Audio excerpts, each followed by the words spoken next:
آپ دیکھ رہے ہیں اعظم رضا ورلڈ 72۔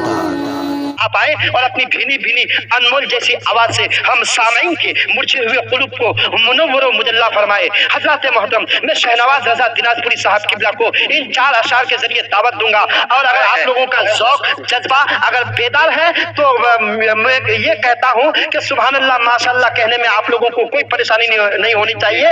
آپ لوگ سبحان اللہ ماشاءاللہ سے داد دیتے رہیے گا۔ جس انداز میں آپ لوگ ان کا خیر مقدم کریں گے اسی انداز میں وہ نعت پڑھیں گے۔ شاعر ارشاد فرماتا ہے، غلام حضرت خیر البشر ہوتے تو کیا ہوتا، غلام حضرت خیر البشر ہوتے تو کیا ہوتے، ہمیشہ شیر ہوتے ہو زبر ہوتے تو کیا ہوتے، کیا کہنے ماما، شیر ہوتے ہو زبر ہوتے تو کیا ہوتے، اور ہمارے مذہب اسلام پہ انگلی اٹھاتے ہو ظالموں، ہمارے مذہب اسلام پہ انگلی اٹھاتے ہو ظالموں، اگر اس دور میں حضرت عمر ہوتے تو کیا ہوتے، کیا کہنے،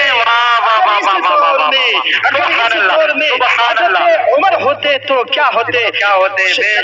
شہنواز رضا دیناجپوری کو آخر میں چلتے چلتے اتنا ہی کہوں گا، نہ شاہ عمیق نہ سلطان شام آتا ہے، نہ شاہ عمیق نہ سلطان شام آتا ہے، ارے نبی کے در پہ نبی کا غلام شہنواز رضا دیناجپوری آتے ہیں۔ نبی کے در پہ نبی کا غلام جناب شہنواز رضا دیناجپوری آتے ہیں۔ آئیے ان کا استقبال خیر مقدم، ویلکم، سواگتم، نعرے تکبیر اور نعرے رسالت کی صدا میں کریں۔